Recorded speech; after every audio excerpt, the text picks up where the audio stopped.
किसान भाई, मैं पंकज पति पाठक हूँ और वाराणसी जिले में विकास नाम की एक संस्था है, फार्मर प्रोड्यूसर कंपनी है, उससे जुड़ा हुआ हूँ।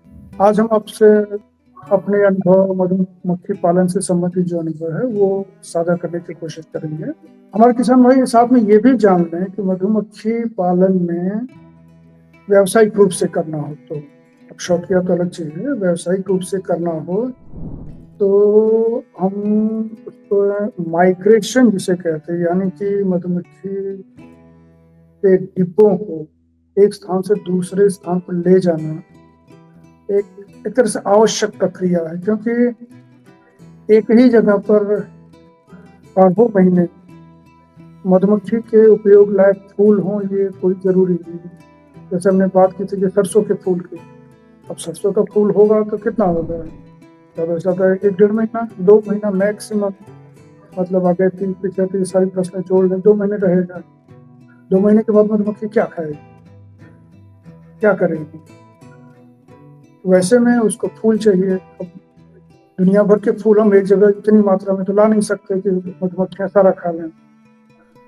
उसका सरल तरीका, वैज्ञानिक तरीका ये है कि फूलों की तो हम नहीं ला सकते, लेकिन मधुमक्खियों को तो फूलों तक ले जा सकते हैं। उदाहरण के लिए, अब मान लीजिए हम जैसे हम बनारस में हैं। बनारस में सरसों का मौसम खत्म हो गया, अब सरसों के फूल खत्म हो गए, लेकिन पता चला कि उसी के बाद बिहार में लीची के फूल का मौसम शुरू हो गया। तो हम अपने सारे मधुमक्खी के डिब्बे ले जाके लीची के बागानों में रख देते हैं। या बहुत से किसानों को पता है कि सेब के बगीचों में कब फूल आता है, तो अपने डिब्बे उठा कर चले जाते हैं हिमाचल उत्तराखंड जहाँ पर सेब होते हैं। या जैसे लीची के बाद झारखंड के जंगलों में करंज का जंगल है, वहां फूल होते हैं करंज के। तो सारे डिब्बों को लेके हम करंज के उसमें चले जाते हैं जंगल, वहां से करंज का शहद मिल जाता है। अब उसमें ये जरूर ध्यान रखना पड़ता है कि हर जगह जाने पर मधुमक्खियों को मौसम के अनुकूल कुछ जरूरतें पड़ सकती हैं। मान लीजिए हमने बनारस में ही घोर गर्मी में मधुमक्खी डिब्बे अपने पास ही रखे हैं, फूल नहीं है, तो ऐसे में क्या होता है, हम उन्हें अलग से आहार हमें देना पड़ता है।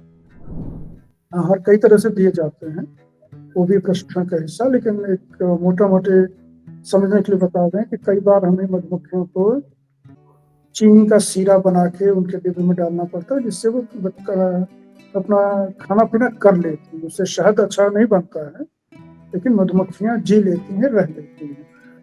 या बहुत कस के गर्मी पड़ी, मधुमक्खी के गर्मी नहीं बर्दाश्त कर पाती हैं उतनी, तो होता क्या है कि उनके जो छत्तों के डिब्बे हैं उस पर हम टाट गीला करके रख देते हैं, तो उससे उनमें थोड़ी नमी बनी रहती है। मतलब तापमान कम होता है तो वो बर्दाश्त कर लेते हैं।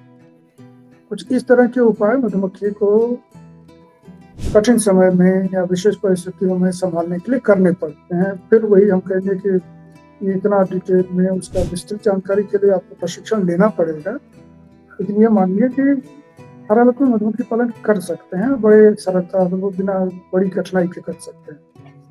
मधुमक्खी पालन कहें या कोई भी पशुपालन कहें, उनसे उत्पाद बढ़ाने के लिए सबसे अच्छा तरीका होता है उनका रख रखाव, उनका लालन पालन अच्छे से किया जाए।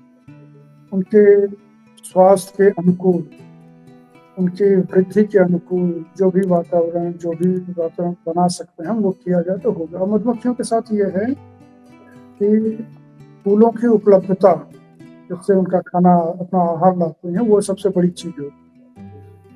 अगर फूल हैं सब तरफ तो बहुत सहजता से वो रहती हैं, वृद्धि करती हैं, शहद भी उत्पादन करती हैं, उनका परिवार भी बढ़ता है। और फिर किसी में कहा, मान लीजिए मौसम प्रतिकूल है, उदाहरण के लिए बहुत कस के जब बारिश होती है तो मधुमक्खियां नहीं निकल पाती हैं, उड़ती नहीं। वैसे समय में या जब कस के गर्मी हो, उस समय में मधुमक्खी का स्वास्थ्य बना रहे, उसको आहार की कमी न हो, तब थोड़ा सा अलग से उनको सहयोग करना पड़ता है। जैसे कभी सीरा देना पड़ता है, या जब वो बाहर नहीं निकल पाते तब उनके आहार के लिए बी ब्रेड बना के देना पड़ता है। बी ब्रेड मतलब वो जो आहार पॉलन और उसका करते हैं, वो भी बनाया, कृत्रिम रूप से बनाया जा सकता है। बहुत महंगा या बहुत परिश्रम वाला काम नहीं है, लेकिन हाँ, करना पड़ता है। ये ठीक वैसे ही है जैसे पशुपालन किया, आपने गाय ही पाली है, अगर कुछ नहीं होता है, वो नहीं जाती करते, तो आप उसके लिए अलग अलग से काम करते हैं, कभी गुड़ खिला देते हैं, कभी तेल खिला देते हैं, कभी हरा चारा में अलग तरह का चारा दे देते हैं। ये ऐसे वाले उपक्रम उनके साथ में, मधुमक्खियों के साथ भी करने पड़ते हैं। हाँ, किसान भाइयों के लिए एक बड़ा मतलब कई बार चिंता का विषय या रुचि का विषय होता है कि भाई हम तो खेती कर रहे हैं, तो फिर खामखा मधुमक्खी पालन क्यों करें, उससे क्या जरूरत है, क्या उसके साथ हो पाएगा कि नहीं हो पाएगा। तो सबसे मजेदार बात है, अगर आप पता करना चाहें तो ये मालूम होगा कि मधुमक्खी पालन ही एकमात्र ऐसा कृषि वो है कार्य जिसके लिए जमीन होना जरूरी नहीं। ऐसा नहीं है कि उतनी जमीन होगी तभी कृषि हो पाए। मधुमक्खी पालन उसके छत्ते के डिब्बे पर रखने का काम होता है। तो डिब्बे कहीं भी रख सकते हैं, यहाँ तक कि खेतों की मेड़ पर इधर उधर रख के आराम से रख सकते।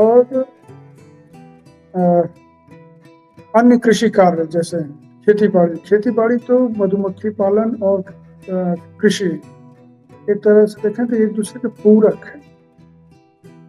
आपका सरसों की फसल लगी है और अगर वहां से परागण के व्यवस्था हटा दी जाए तो सरसों फूलेगी ही नहीं। आप मधुमक्खी नहीं पालेंगे तो भी जो कि पतंग इधर उधर के हैं या जंगली मधुमक्खियां सरसों खेत में आती ही आती है। वो जितने अच्छे से आती है उतनी आपकी फसल अच्छी होती है। ऐसे ही आपके बगीचे हैं, सेब का बगीचा है, लीची का बगीचा है, अनार का बगीचा है, ऐसों में तो मधुमक्खी का होना एक तरह से अनिवार्य है, वरदान होता है।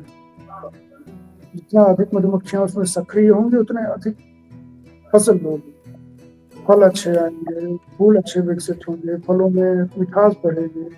ये मधुमक्खियों के कारण ही होता है, उन्हीं के द्वारा किया हुआ परागण ही जो है इस सारी चीज के का रहस्य है उसमें उत्पादकता का। इसलिए अन्य कृषि कार्यों के साथ मधुमक्खी पालन बड़ी सरलता से सफलता से किया जा सकता है और एक तरह से वो अन्य कृषि कार्यों के लिए का पोषक भी है, उसमें मदद ही करता है। आप न करें मधुमक्खी पालन तो हो सकता है थोड़ा नुकसान ही हो। अन्य कार्यों के साथ मधुमक्खी पालन आराम से अच्छे से सफलतापूर्वक किया जा सकता है।